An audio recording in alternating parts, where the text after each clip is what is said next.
Arizona ranks 17th in the nation in deaths from gun violence, but that's not the case for some of our neighbors.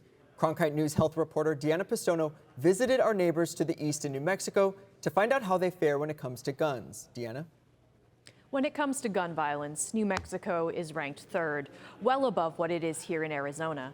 I traveled with my colleague John Leos to Albuquerque to learn how communities and officials there are taking action to prevent the violence.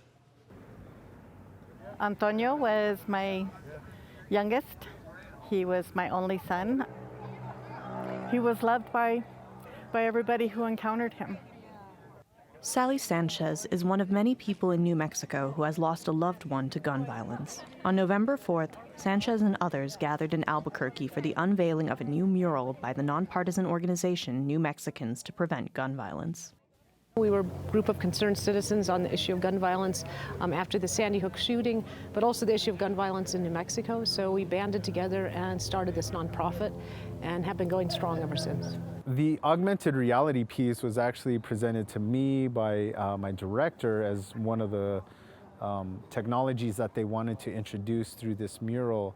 On these faces directly behind me, they become shadow and then a scrolling list of people that we've lost in this city in New Mexico starts scrolling. The mural is part of wider efforts to prevent gun violence in New Mexico, where the firearm-related death rate is almost double the national rate. In September, Governor Michelle Lujan Grisham issued a controversial public health order temporarily suspending the open and concealed carry of guns in public areas where violent crimes are high.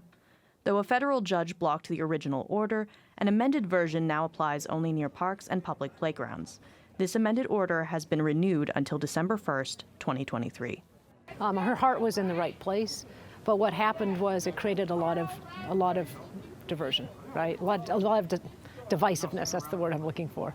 But good for her for trying. Started a conversation on gun violence prevention, and we'll continue to work on it. Not everyone agrees that the public health order is justified, including Sanchez, who co-founded the advocacy group New Mexico Crusaders for Justice.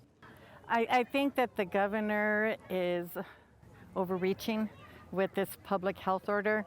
I mean, gun violence has been going high for the last 3 years.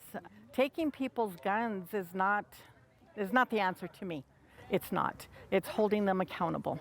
For many at the event, including student advocate Janae Martinez, it was important to note the lasting effect of gun violence on the health of young people. The fear of being in harm's way of losing loved ones or being victims themselves disrupts their sense of safety and their trust in the world around them. This fear can manifest in various ways, from struggling in school due to anxiety or experiencing symptoms of post-traumatic stress. For the family and friends of victims of gun violence, like Sally Sanchez, the loss is never forgotten. This Build-A-Bear was given to me, and it holds the last voicemail that I have of my son. So when I need to hear his voice, I have it here. When I need a hug, I hold him. He goes with me everywhere. I love you. Hope you had a good weekend, and I'll call you tomorrow morning before you go to work, okay? Love you. Talk to you.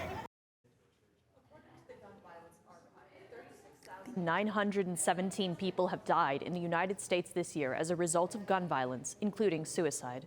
In the newsroom, Deanna Pistono, Cronkite News.